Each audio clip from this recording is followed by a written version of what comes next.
जय हिंद बच्चों। आज का क्वेश्चन है हमारा इरोडोव से from the chapter electrostatics question number 3.3। The question is saying two small equally charged spheres each of mass m are suspended from the same point by silk threads of length l। तो दो charge particles आपने suspend कर दिए रस्सी की मदद से, length l है रस्सियों की। The distance between the spheres is x very very less than n। Distance बहुत छोटा है लेंथ से। Find the rate dq by dt with which the charge leak off the e sphere। तो किस rate से चार्ज कम होगा if their approach velocity varies as v is equal to a by root x। तो charge leak होने की वजह से वो एक दूसरे को अप्रोच कर रहे हैं स्पीड से, तो हमको dq by dt निकालना है। ठीक है, तो क्वेश्चन में क्या हो रहा है समझते हैं इसको। एक्चुअली ये आपके पास सस्पेंड कर दिया आपने दो चार्ज ड्रॉप्स, तो दोनों पे सेम चार्ज है तो एक दूसरे को रिपल करेंगे, तो कुछ देर बाद ये ऐसे एंगल फॉर्म कर लेंगे के पास, है ना। और इनका चार्ज तो इस पे एक फोर्स कूलम्बिक लग रही होगी इस तरफ, तो और इस पे इस तरफ लग रही होगी, तो चार्ज जो है लीक हो रहा है। चार्ज मतलब चार्ज कम हो रहा है, लीक ऑफ मतलब चार्ज कम होने की वजह से ये फोर्स कम होती जाएगी। तो धीरे धीरे ये चार्ज पास आते जाएंगे, किसी स्पीड से ऑब्वियसली पास आ रहे होंगे, वो आपको स्पीड भी गिवन है ना। तो हमको बताना है कि किस रेट से चार्ज लीक हो रहा है।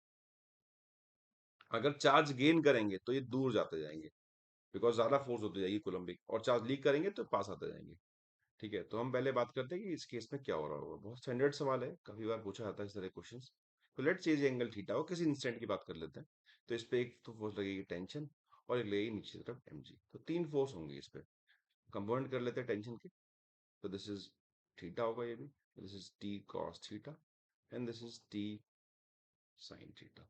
सो वी कैन राइट कि भाई t sin theta is equal to f होगा और t cos theta equal to mg होगा। दोनों को डिवाइड कर लेते हैं, तो tan theta must be equal to हो जाएगा एफ बाय एम जी। अच्छा, एफ ये कोलम्बिक फोर्स है, ये खुद कितना होगा, ये खुद होगा के क्यू स्क्वायर बाय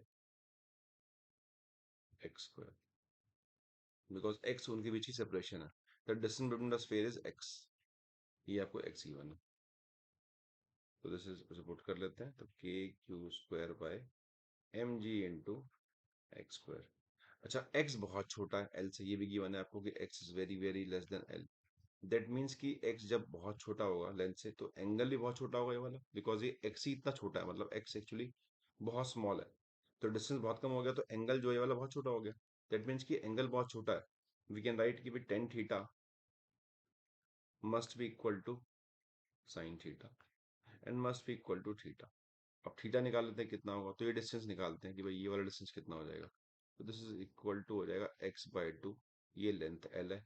तो we can write sine theta is perpendicular upon hypotenuse. This is x by two into l। Put कर लेते हैं, ये इसलिए हो पाया बिकॉज हमको गिवन था कि एंगल बहुत छोटा है, M ji into x square. So this is equal two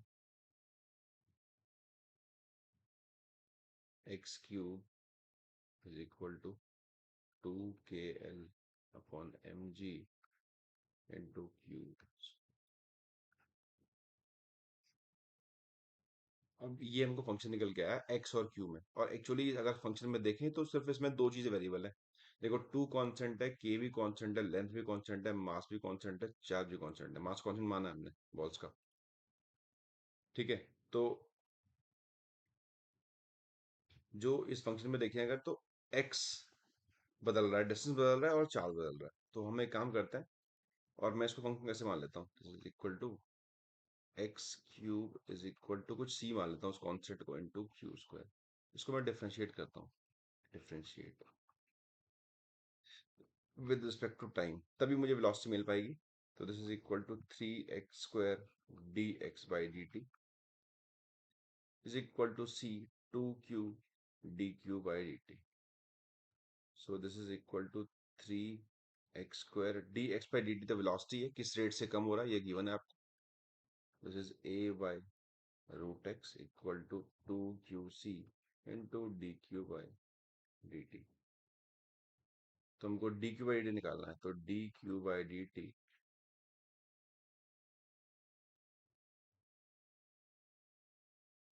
is equal to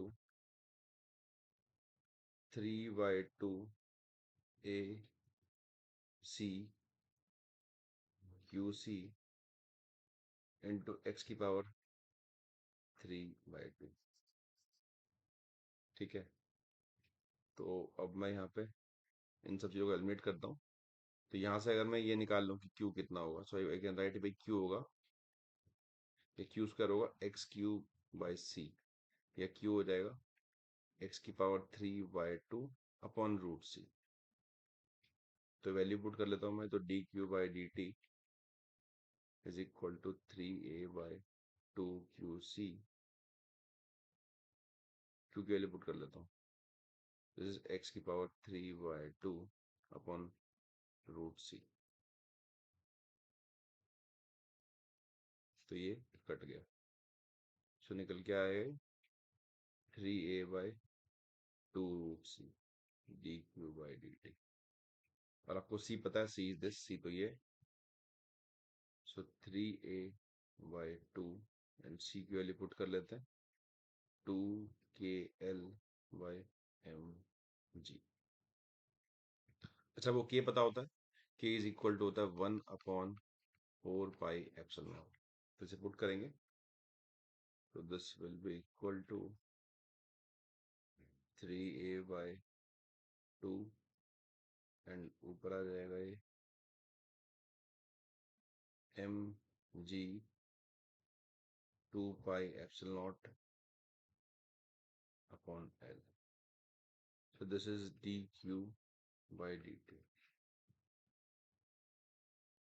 तो हमने की वैल्यू पुट कर दी, और ये 2 तो कट ही गया, तो दिस एल बचा। तो this is the answer of this question. अब इसमें हमको जो भी चीजें गिवन है वो सारी पता है, कि बॉल का मास m है, लेंथ l है, और a ये कांस्टेंट है, तो इनकी टर्म्स में आंसर निकल के आ चुका है। हमको q को एलिमिनेट करना जरूरी था, बिकॉज हमको चार्ज गिवन नहीं था, तो मैंने इसलिए q को यहाँ से एलिमिनेट किया इक्वेशन से।